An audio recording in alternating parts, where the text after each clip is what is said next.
विद्यारूपेण संस्थिता नमस्तस्यै नमस्तस्यै नमस्तस्यै नमो नमः।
में, त्याग भीम में,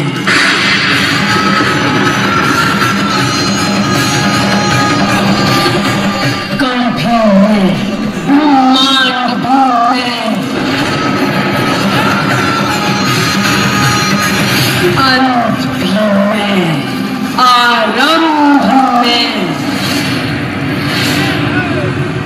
कौरव में।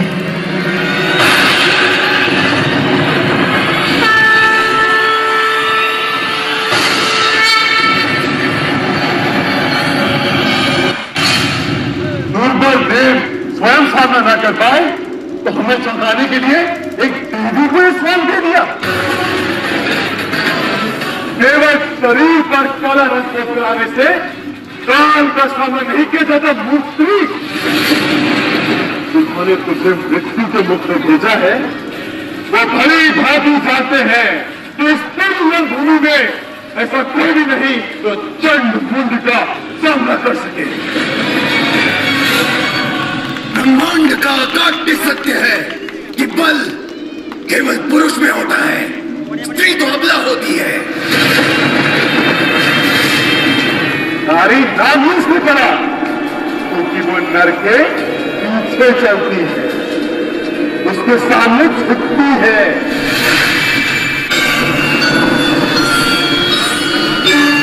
काली मैं,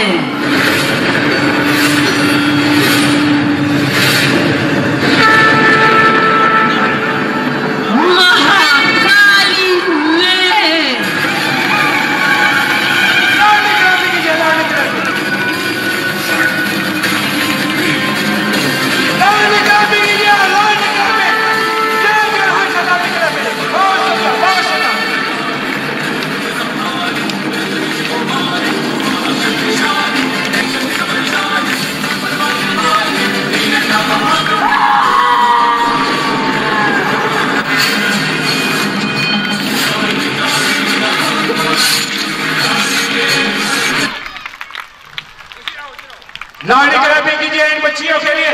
यदि अच्छा लगा हो तो लावणी क्लैपिंग करेंगे, जिनके दिल को छुआ हो क्लैपिंग करेंगे। रेज जो है ऊपर हाथ करके ताली बजा दीजिए। बहुत बहुत सुंदर।